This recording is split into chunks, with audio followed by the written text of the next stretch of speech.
Wow. Oi, kalian berdua nih ngapain di sini?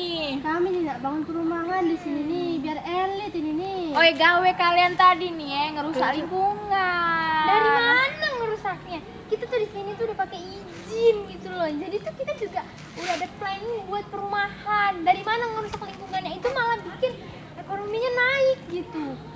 Tapi cara kalian cak ini nih salah. Yuk, tidak boleh cak ini. Tahu apa kau nih, ha? Bentar. Ngapa ini rame-rame? Ngapa kalian nih? Kami tidak bangun perumahan di sini nih. Dia nih tiba-tiba datang marah-marah. Dasar bocil nggak jelas emang. Mereka nih ngerusak baik. Dari mana kita ngerusaknya? Kita nih di sini udah pakai izin, udah diizinin buat perumahan di sini. Marah yuk. Tapi nggak kan boleh. kalian nih nak ngebakar hutan ini kan, bangun perumahan. Nah, kalian tuh mikir dah ini tuh bakal pacak ngerusak lingkungan. Sekolah dah kalian yuk. Sekolah kami. Iya juga. Tapi kami sudah ada izin di sini. Ya coba kalian renung ke dulu rusa-rusa kalian tuh. Tapi kami harus di sini. Coba pikirkan bagaimana dampaknya nanti. Teman, penebangan hutan yang dilakukan secara terus-menerus dapat merusak lingkungan. Kami akan awali dengan informasi terkait kebakaran hutan dan lahan di Dumai, Riau. Saat ini sudah mencapai 50 hektar. Pemadaman dilakukan melalui jalur darat dan udara. Di Sumatera Selatan Sabtu kemarin. Kalian tahu dah kalian ini di mana sekarang? Tahu? Kalimantan. Nah, di tanah Kalimantan ini kami ini ada tradisi. Apa dek namanya? Jadi yuk di sini nih di Kalimantan ini tuh ada yang namanya tradisi tanah ulen.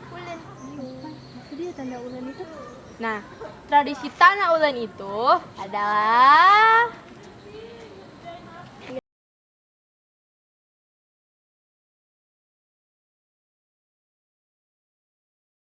Tanah ulen adalah tanah larangan, sebuah sistem konservasi tradisional yang dikenal sejak lama oleh masyarakat adat Dayak Kenya di Kalimantan Utara dan Kalimantan Timur untuk menjaga kelestarian hutan dan daerah aliran sungai yang menjadi sumber kehidupan mereka.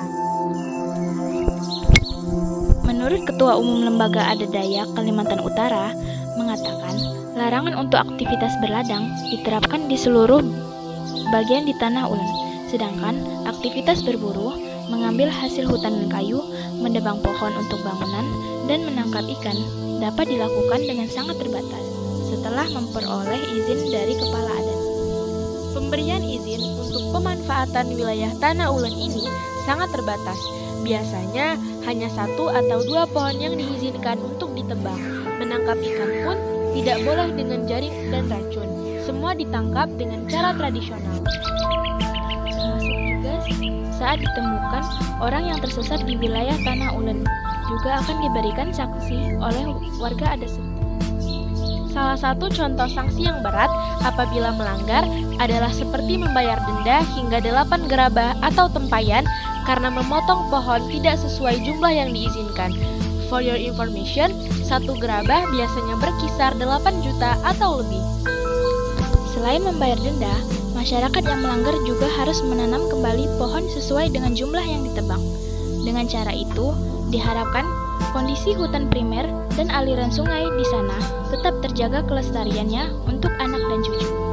Namun, pada waktu-waktu tertentu seperti pernikahan adat ataupun pesta panen, hasil bumi tanah ulen dapat dimanfaatkan oleh warga sekitar untuk kepentingan bersama.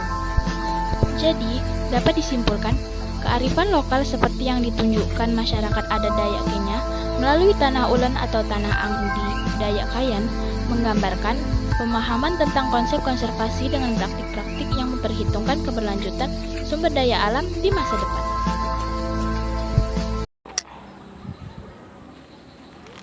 oh, cak itu Yuk, jadi cak itu.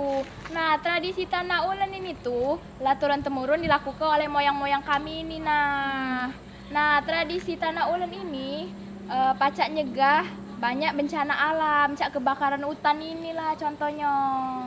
Nah, cak itu. Jadi di mana bumi dipijak, di situ langit kalian jonjong. Ya sudah, kita itu sama-sama ngaku ke tradisi ini.